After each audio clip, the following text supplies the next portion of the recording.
And so what we're going to do is talk how to deliver GPU class performance on everyday CPUs and how our software is designed to help empower the next generation of machine learning.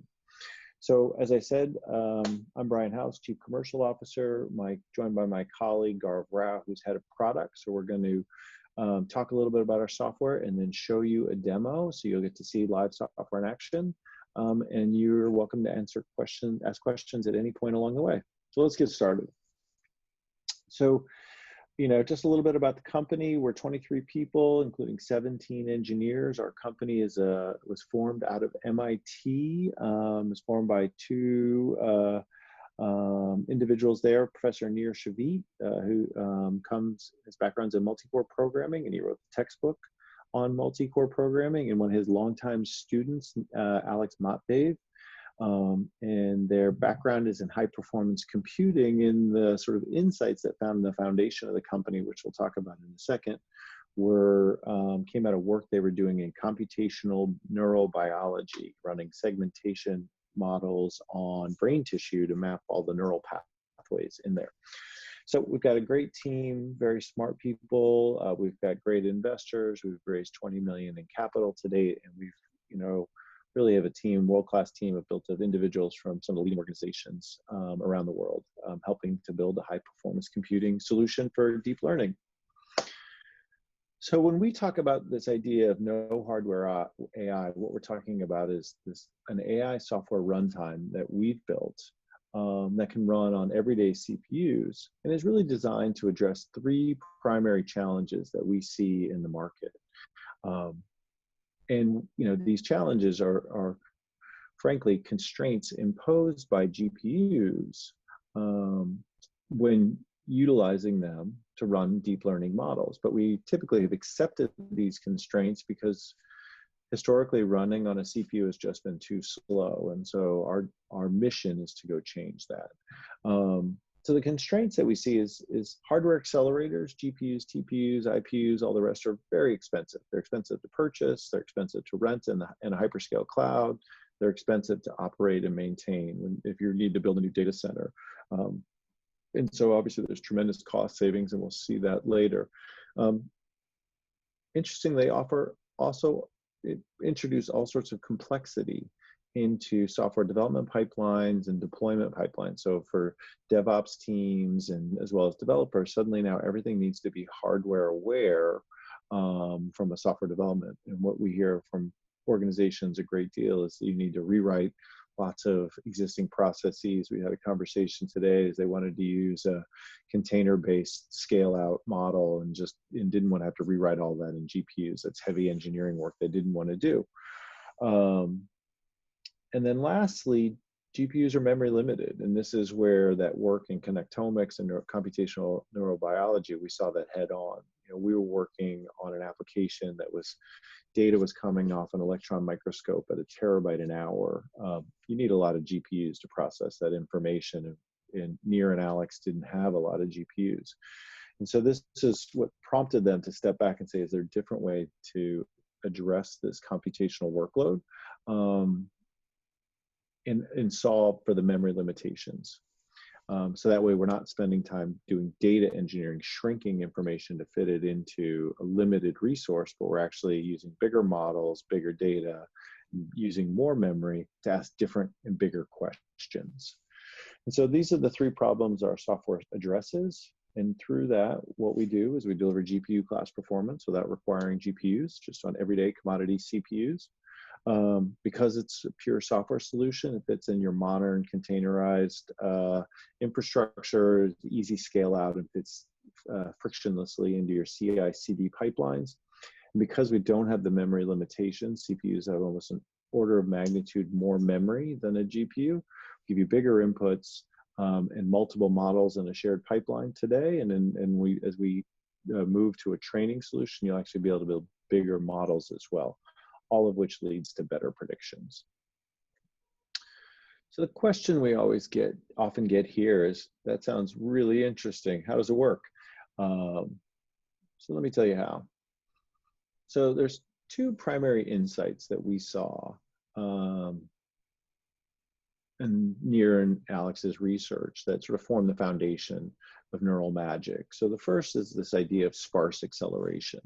You know, and this insight we had a few years ago that there's a sparse algorithm hidden in every neural network. But today, you know, what we've done is we've developed brute force solutions that, you know, throw lots of flops at the problem and just brute force and do through every computation. And so that generates lots of required compute in order to find that sparse algorithm and deliver a result.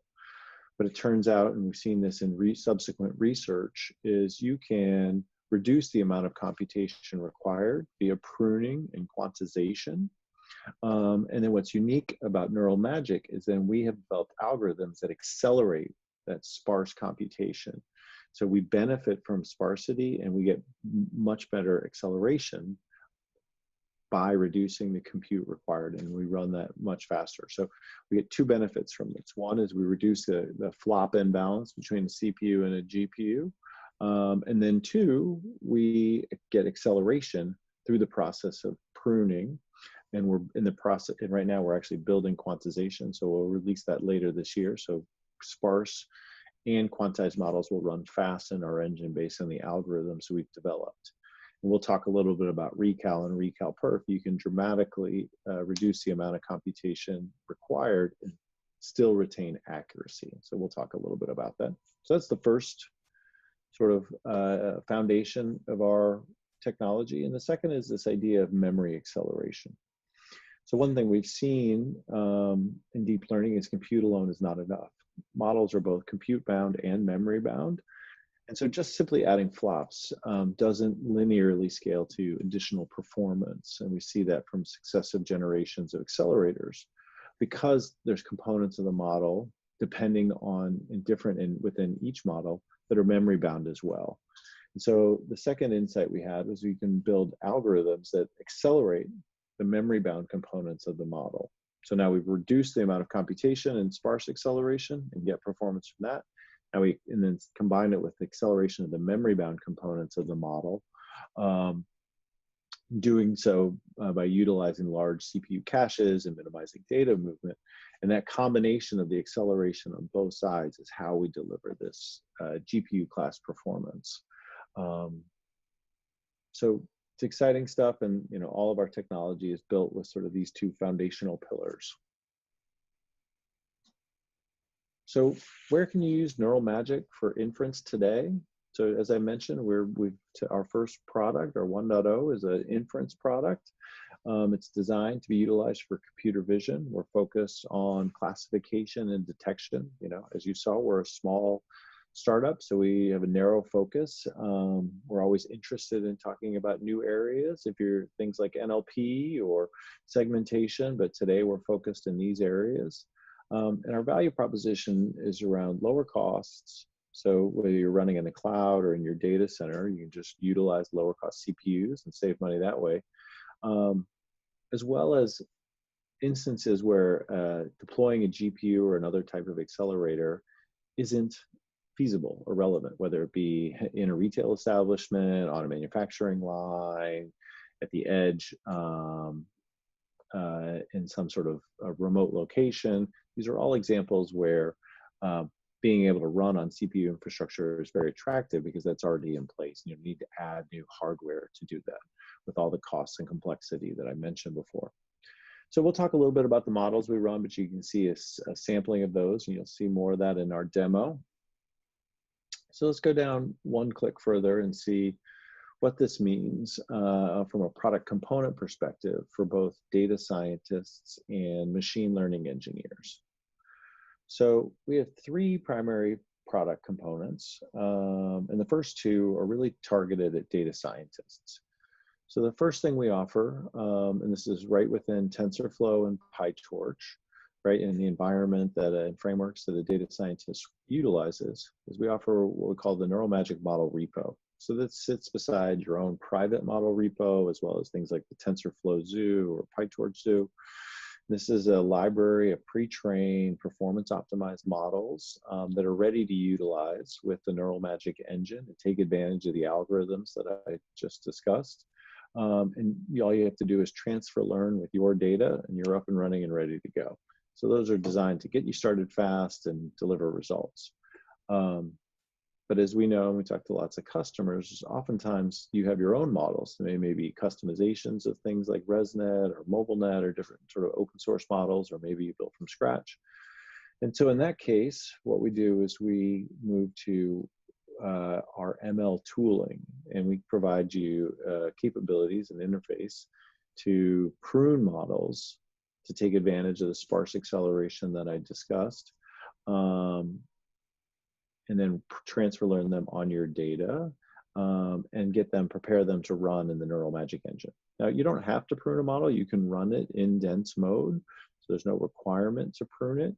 And what we see is models that are sort of sparse by design, if you will, that just are memory bound and run exceptionally fast with our engine. But in the event you choose to prune a model, you can do that with our ML tooling. And we're really excited about the products we're building there. So more to come later this year. But throughout this process, what we generate is an ONNX file that's a model representation. ONNX is an open source standard file format for open neural network exchange. So we take that ONNX file and we deliver it over to the ML engineer who's responsible for deploying that model. So, and this is where the third piece of our product comes in, the Neural Magic Inference engine. So the Inference engine is a binary. It sits within your deployment architecture. You can install it right in your Docker application, the same place you'd install something like Intel MKL or CUDNN from NVIDIA. Sits right within your model serving solution and is ready to use. You can, typically what we see is customers are deploying this via Docker containers and then managing their deployments in Kubernetes, and those deployments can be on bare metal or on virtual machines. Essentially, you can install and utilize Neural Magic anywhere you can install software in user space, in the cloud, on-prem, or at the edge, assuming it has an x86 Intel chip within it. So it makes it very easy and seamless for ML engineers to deploy the engine and start serving data to it to deliver predictions. And as I mentioned, you can feel free to ask questions anytime. So happy to answer them along the way, or you can wait till the end. So feel free, don't be shy. So let's go in a little bit further in terms of the model repo. So we have models for both image classification and object detection. So you see them in the categories that I mentioned before. Just to bring back to, or harken back to the sparse acceleration slide, we provide multiple versions per model. So for most models, and so we provide a dense or base version, which is the same as the open source version. So you can run it, ResNet or MobileNet or what have you, is the exact same as that. Then we typically provide what we call a recal or accurate version of the model. So that is pruned, but retains 100% baseline accuracy. So there's no loss in accuracy, and you prune it to just deliver better performance. Then the second option is we call it sort of a Recal Perf or Perf version of the model, where we're willing to sacrifice 1% in baseline accuracy to get about 20 to 25% additional performance. We give data scientists the tools to that way they can calculate that trade-off themselves between performance and accuracy, but we give you a version so you can see how that can be done on some of these open source models. And we deliver those for both PyTorch and TensorFlow.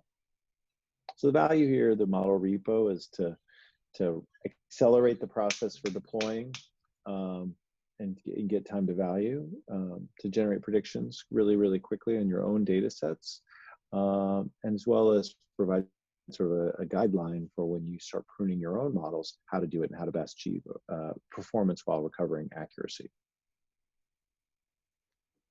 Second piece of our package is the ML tooling. And so this is a very early version of the interface. This is right from a Jupyter notebook. That gives you a sense of what we do. Is essentially what we enable you to do is get layer by layer visibility into your neural network, and then allow you to set desired pruning levels based on each layer. Obviously, some layers can be pruned significantly, well over 90%.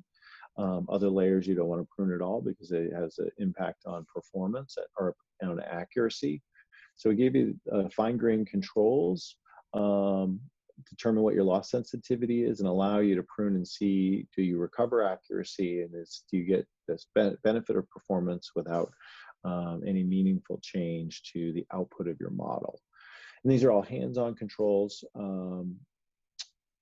And then the output of this is simply a YAML file that you can go install back into your retraining process, retrain your model, and then you're up and running and ready to go. So really, really simple. And like I said, we've got some great user experience that we're designing and building right now. So there's a lot more coming in this space. We think it's a huge opportunity for us to teach the market how to prune models and to do so to get performance. So lots more to come here.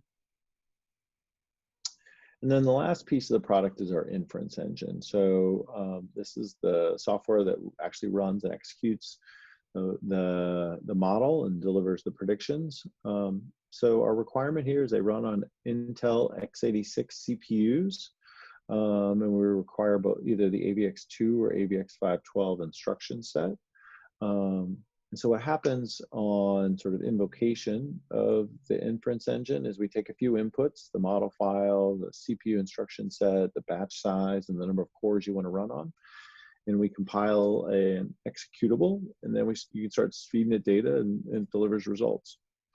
You can invoke this via Python API, or if you want to deploy this as a RESTful web service, you can do that as well. We have a REST API to just deploy the engine in a Docker file and then serve data to it. And all of this can be deployed and managed via Kubernetes. So it fits right into sort of existing CI/CD pipelines. So those are the three components. You'll see it all in the demo, so or most of it. So I encourage you to take a look at that. And let's see, before we do that, let's share some what we typically see from results.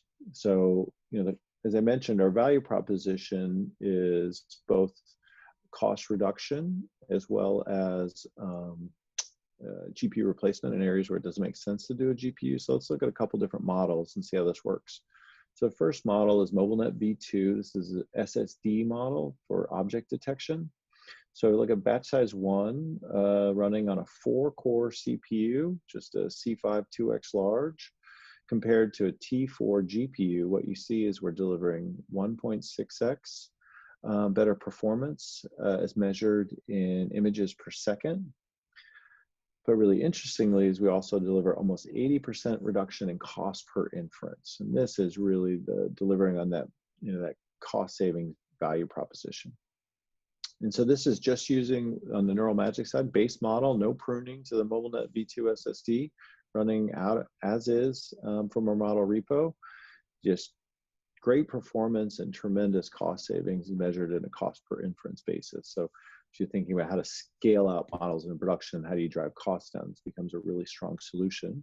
This is at batch size 1. If I look at batch size 64, same model, same setup, 4-core versus the T4.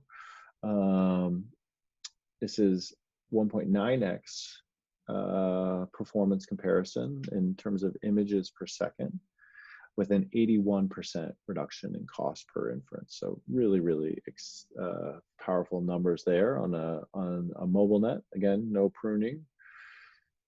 Let's look at a different model. So this is ResNet50. This is a computationally dense model. It's got a lot of compute. It's both compute and memory bound, but it's mostly compute bound. And so what you see is we think of this as a model that's sort of ideally suited for an accelerator with thousands of cores and lots of flops. And so this is a Recal Perf version of the model. So this is the version in our repo that is 99% of baseline accuracy. Compared to the T4, again, this is running on a 4-core. So we're delivering the same number of images per second. So it's equivalent from a performance, but we can give 63% reduction in cost per inference. And so just on a 4-core CPU. So super exciting, very powerful. And so that's on just using the T4 inference chip. And then the second piece is, okay, well, let's look at ResNet50 against the V100. We talked to lots of organizations and companies that are using a V100 for inference, either based on those are the resources they have in their data center, or maybe the cloud provider they use doesn't offer options, so they deploy on V100s, or maybe that's what they require for their application. And again, we see a similar performance. This is now an 18-core CPU. Oh, I got to change that. It's a 9x large, 18 cores, versus a V100.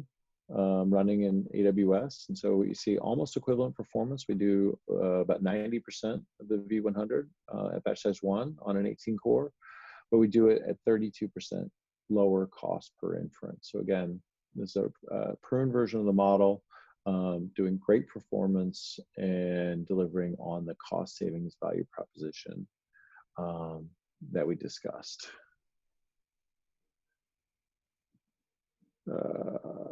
So last one comparison I'm going to do is so oftentimes we talk to organizations that are running just on CPU. And so we look to pick a CPU comparison. So OpenVINO is a software package and inference engine package that you can run on a CPU. So this is Inception V3. So again, this is comparing 4-core to 4-core. Using the Recal Performance version of the model, so pruned to 99% baseline accuracy.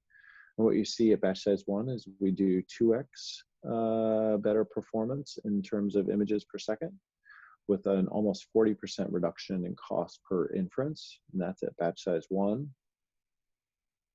then if we go to batch size 64, so larger throughput batch size, same thing, 4 cores, we get 3.5x increase in images per second, and a 64% reduction in cost. So both comparisons against CPUs and against GPUs, you really see tremendous price performance, as well as really, really strong performance, obviously depending on models and all that. So lots of really interesting numbers. So at this, I'm going to actually stop sharing, pass it over to my colleague, Gaurav, and let's jump into a demo.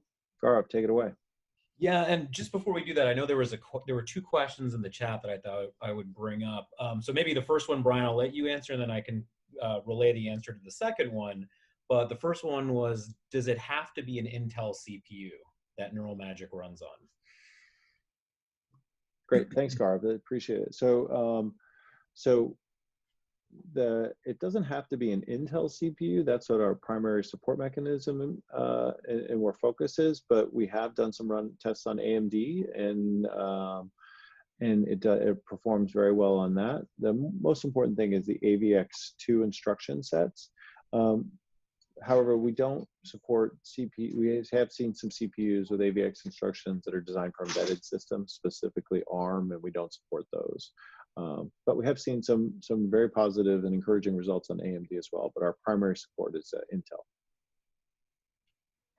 Awesome, thanks, Brian. And then the second question that Charlie had asked was, we mentioned running this as an executable. Is it possible to perform inferences directly from Python?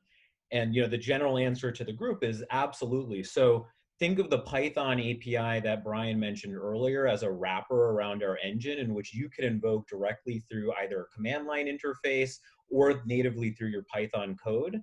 And how we ship it and how you deploy it is completely up to you. Okay, so with that, unless there's any other questions, I will jump into some demos here. So, to set it up, as I get my screen up here, here we go. Can you guys see a Jupyter notebook that says PyTorch model pruning with Atom Optimizer? We can. Awesome. All right. So, if you remember the slide Brian talked about earlier, that there were sort of 2 key insights that are driving how we create GPU class performance on a CPU. The first was sparse acceleration, and the second was sort of memory bound acceleration. So from a demoing standpoint, we're going to actually take you through how we do both. So the first notebook I'm going to walk you through is going to show you how we prune and sort of how we create a sparse output that can then be run in our engine. And the second notebook is effectively taking that output and showing you how we invoke the inferencing engine set up an accuracy check, and then also show you the benchmarking code directly, and we'll give you some live performance that we have running on an AWS instance. So with that being said, Brian touched upon sort of pruning, the pruning process, and why sparse acceleration matters. And I'll walk you through the notebook on a sample demo that we have. But I just wanted to give a little bit of context on why pruning matters and why we're focusing on it. So if you think about a neural network, what we've seen in practice is that these neural networks are often very over-parameterized. And there's often unused parameters or unused connections between nodes that can effectively be removed. So at the simplest level, you can think of pruning as a compression technique that's removing weighted connections between nodes, or in our case, removing unused parameters. And the reason why you do that is sort of threefold, and this is sort of where our product is focused on. One, we want to be able to prune and remove unused parameters to get performance. Two, we want to be able to create a more sparse network that can recover accuracy. And we do that by minimizing the loss, and we do that by really understanding each layer of the network to determine where and how we prune. And then the third key, I would say, focus area of the product itself is ease of use. And the reason why I think this matters is we believe and we strongly feel that you shouldn't have to have a PhD in statistics and then, more importantly, machine learning to sort of take advantage of the natural sparsity within a network. So, what you're going to see here is the very first thing we're going to do in this demo is install the software. And, Brian mentioned a little bit earlier on how we sort of invoke, and at the highest level, we have a very simple pip install mechanism to install Neural Magic software. So the first thing we actually do is pip install the Neural Magic Python package. So I'm going to go ahead and do that.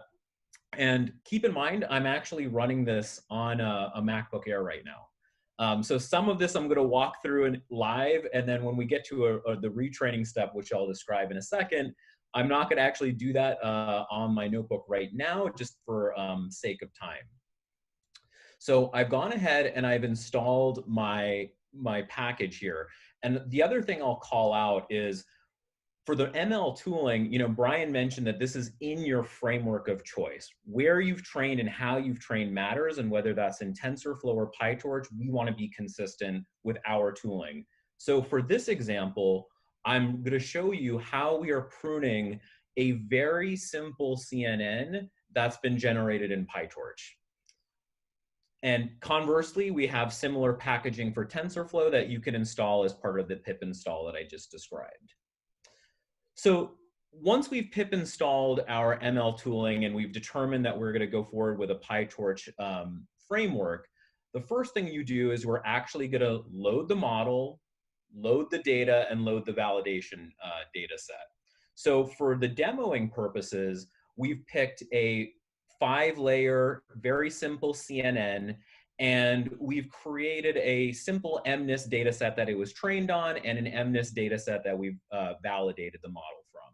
Now, it's important to highlight here that this is just from a demoing standpoint, and what we're actually doing is really showing you through a Jupyter Notebook how you run the Neural Magic Pruning API, right? So if you were to run this API yourself in your local space as it's designed, you could simply change the model name, change the training data set location, and change the validation data set location as well to your own, and run these APIs directly on your private model and your private data set. So just again, very simple CNN. It's a 5-layer. There's 4 batch norm layers, and then we have a classifier at the very end. And again, this is just to very simply show you how we can prune a network. So you can see here we have a data set of about 60,000 data points and a validation data set of about 10,000 data points. Now, out of the three things I talked about, we said a very important part about pruning is to ensure that you can prune while maintaining accuracy and being able to recover accuracy. And here at Neural Magic, what we are doing is applying what I call unstructured pruning techniques. And what we do with unstructured pruning is we actually set the weights within the connections to 0. So we're introducing a matrix multiplication of 0. And Brian mentioned earlier in the presentation that assuming that our inference engine is smart enough to process those weighted zeros, we can get significant speed up. So the very, very first thing that we're doing here is trying to get an understanding of how sensitive our network is, right? What layers should we be pruning so that we can ensure that when we get our performance, we're not doing so at the cost of accuracy. So what's actually running right now is a very simple loss sensitivity analysis. So we do a one-shot learning analysis algorithm. And what that is doing is it's going layer by layer within the network. So in this case, it's 5 layers. And it's taking a look at the loss sensitivity, which is effectively measuring how many overused parameters are within each layer. And what we're going to visually display when this is done is a layer by layer view of that loss sensitivity. And if I time it correctly, perfect, it came back, right? So, what we can see here is there's, again, the 5 layers, right? We have our batch norms, and then we have our classifier at the end. And what I'm seeing here is sort of layer 0 or, layer 1 are fairly sensitive, whereas layers 2, 3, and the classifier itself are not, right? So what it's telling me is, based on the network and the analysis of the network, there are certain places that I am going to want to prune based on how sensitive that area of the network is. And then there are going to be areas I don't want to prune. Now, the question is, what do I apply, right? So how do I go ahead and actually prune? And how do I go ahead and determine what levels and percentages I should be applying to each layer? So the very next thing from an ease of use standpoint that we create is a UI around this. And Brian highlighted that this is sort of the first iteration of that UI, and over time we want to make this even simpler and even more self-service. But right away, what the UI is telling me is, based on that loss sensitivity analysis, it's actually recommending percentages that I should go prune.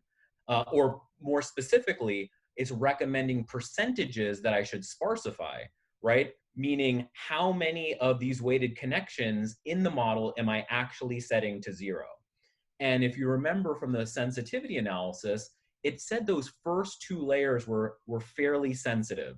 So, not surprisingly, right off the bat, what our product is recommending is, don't actually prune that first layer.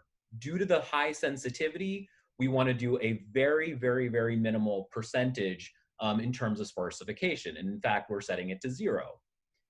In the second and third blocks, given they're a little bit less sensitive, we want to prune, but we want to prune more conservatively. So we're going to start at 80%. So effectively setting 80% of the weights in that layer to 0. And then if you recall, the bottom 3 layers, so blocks 2, block 3, and the classifier, were not very sensitive. So in those situations, we are actually pruning to a higher percentage. So we're actually setting 90% of the weights in those layers to 0. And again, this is all to ensure that when we perform the actual inference, that at the end of the day, we're increasing the performance, but we're not dropping our accuracy. So, this is a very simple walkthrough of how we apply the pruning technique, what type of pruning technique we're actually trying to run. And then once I've gotten my key estimation, both on the performance as well as the recoverability, I then go and perform the recalibration step. And the recalibration step is taking the output of this graph, using our Neural Magic APIs, and incorporating that directly into your existing training flow. So in this case, because we're using PyTorch, we've actually given you the code right here to actually run this, to save this configuration, and then incorporate that back directly into your PyTorch training flow so that you can then retrain the model. And the reason why the retrain is important is because, as we've been saying, we're effectively changing the weights within the network. So the first thing we want to do to ensure that we recover accuracy is apply the sparsity percentages that we've created and do so and retrain the model with the right weights. So I'm not going to actually run the retraining step here for sake of time, but what I do want to point out is that once you've completed that retrain and actually done that within your existing environment, it's going to create a Onyx output that you can then generate and run in the engine. And what we see here is that at the very last step, we export to Onyx. So if you think of Brian's slide, there was the data science slide that basically said, how do we create an output that's going to become an Onyx representation? And then the second slide was, let's take that Onyx representation and run it in our engine.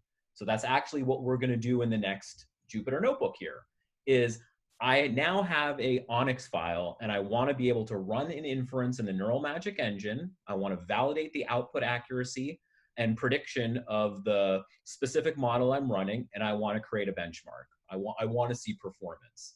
So for this Jupyter Notebook, we've taken a couple of models that we have pre-trained. So they've gone through that process that I just walked through on the previous notebook.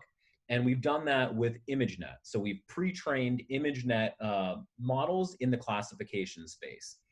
And the first thing that our Jupyter Notebook does as we start to think through how we perform the inferences, let's just detect how many cores I have available. So I happen to be running this on a AWS C5 2XL instance, which is a CPU instance, which has those AVX 512 instruction sets that Brian mentioned, and it has 4 physical cores. So without surprise, it's showing me that I've detected 4 cores on my instance. Now what I'm going to do is I'm going to choose a model. And Brian walked through the different types of models we have.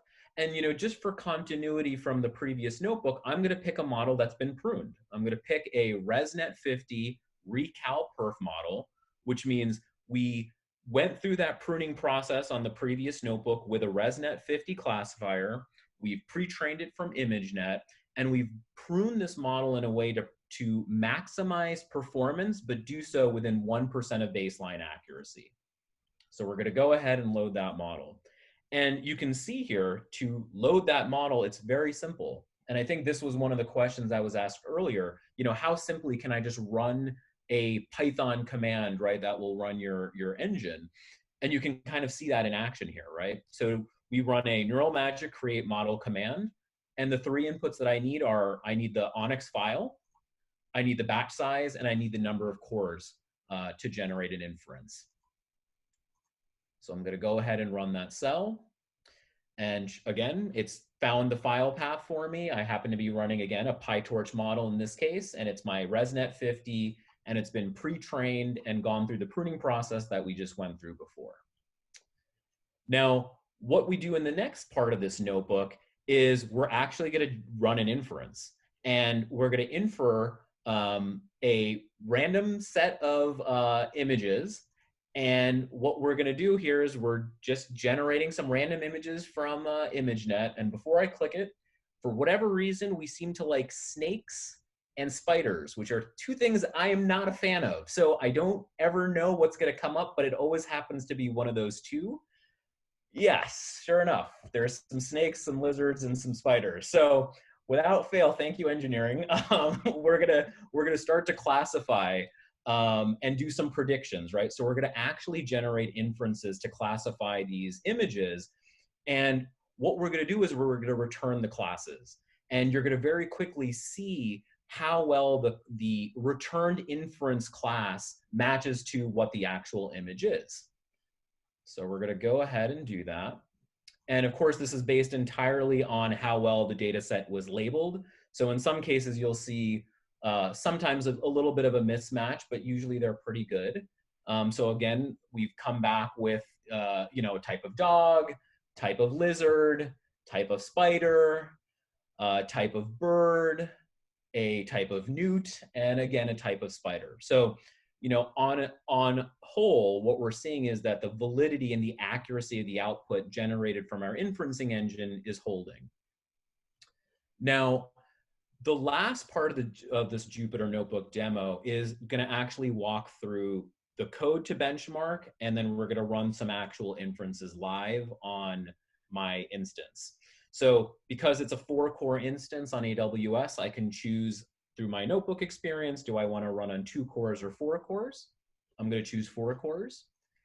And I'm going to choose a batch size that I'd like to benchmark. So given timing, I'll do batch size 1 and I'll do batch size 16, just so you can get a flavor of latency as well as throughput. And this next section of code actually shows you how we benchmark. And interestingly enough, you'll see we do a set of warm-up iterations or warm-up runs, which is about 10. And then we do about 100 test iterations. And again, should not be too surprising. We're using an ImageNet data set, and the input shape for this happens to be a 224 by 224 image. Of course, anyone that's running this Jupyter Notebook could always change this and change the image size, the number of images to what you would prefer to actually benchmark. So I'm going to go ahead and run that, and it's telling me I am ready to run my benchmark. So we're going to actually go ahead and invoke the code. So right now, what's happening is we are benchmarking a ResNet50 pruned model to within 1% baseline accuracy. And I'm running this on 4 cores on AWS. And we've picked 2 different batch sizes to get inferencing performance from, batch size 1 and batch size 16. So we're going to, I believe they're done. And we're going to actually visualize the results. So, you know, very quickly, you can see how well Neural Magic performs on a CPU. And on the 4-core batch size 16, we're seeing basically a total batch time of about 95 milliseconds, which is averaging about 5.9 milliseconds per item. And if you calculate that to images per second, it roughly comes out to 168 images per second. And if I go to my 4-core batch size 1, right, so this would be for my latency sensitive workload, I'm basically seeing an overall batch time of 10 milliseconds. And given this is 1 image, the image time is taking about 10 milliseconds as well. And when you convert that to images per second, we're seeing 91 images per second. So again, just as a reminder, this is an example of a sparse model that we have pre-trained ourselves within our Neural Magic tooling. And you're seeing both the sparse acceleration as well as the memory bound acceleration components within this example.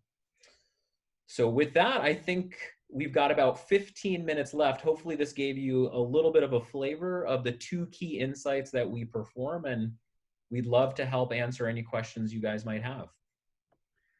Yeah, Garb, why don't you pass me back control? Thank you. And as Garb said, would love to take some questions. I'm just going to pull up my deck real quick here for the last slide. Thank you, Garb, for that great demo.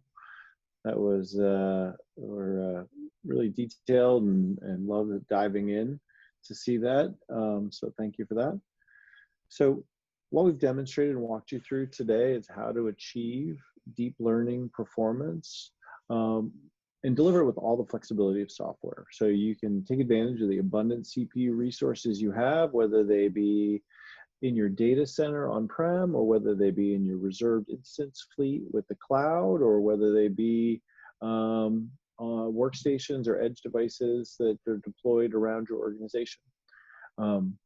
Because this is all software, we can fit seamlessly into your software deployment pipelines and do so without friction. But most importantly, we help you reduce costs while accelerating results, real-time and throughput-oriented results for computer vision apps today. So lots of great stuff. Love to take any questions. So you can feel free to submit those via the Q&A tab. And while you're doing that, you can also check out our resources page at neuralmagic.com/resources, or You can, we're actively running product evaluations and technical evaluations. So if you're interested in trying our software, you can go to /product access or send us an email there. So, all right, so don't be shy. We've got a few folks that are here, so I'd love to take some questions if you have any. Maybe we can question. Are there specific models that you guys are running today that you'd be interested in running on a CPU? Oh, there we go. There's a question from Charlie. I'll read it to you, Garv. You can answer it. Are there any operations that aren't supported? Sometimes when opening an Onyx model to OpenCV, they're incompatible operators. That's a great question, Charlie. And if you paid attention on the slide that we talked about the use cases we support, the way we've been describing it is we've started with classification, detection, and we're moving into things like segmentation and NLP. And what that really reflects, as I think what your question is asking, is that means more operator support. Right, so we are consistently adding more operators to be performantly supported within our engine.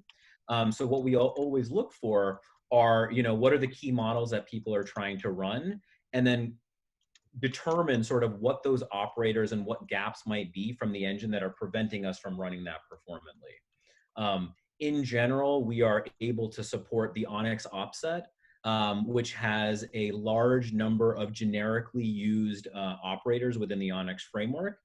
And anytime we're able to learn more about the network that people are running, it gives us visibility into if there was any custom operator that you may have run and how we can support that in the network within our engine. Excellent. Thanks, Gaurav.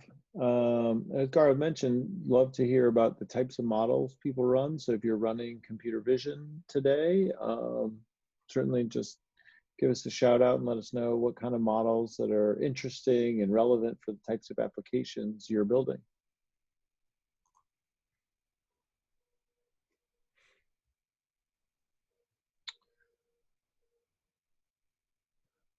There's a question another question. This is from Asmath. Thanks, Asmath. Is it possible to package this using PyInstaller and distribute? Installer. That is a good question. So we can let you know. In general, what we do is this typically gets distributed as a Docker file, and within that Docker file it has two key components. It has a tarball. And within that tarball, it has sort of the inferencing engine, sort of the binary itself, right? So I think what you're asking is, can I run this, sort of via a normal Python installer, and can I sort of run and generate inferences in that fashion? And I believe the answer is yes. Yep, makes sense. And then not quite sure what you mean by distribute, but certainly we can have a conversation with you around whether that means across your app deployment footprint, or whether that means maybe as part of an application that you sell and package. So we can have answers on both of those. We certainly work with a number of partners that are building our solution into their application or whatever their solution is, and we become an integral component to that. So that's certainly an option for you.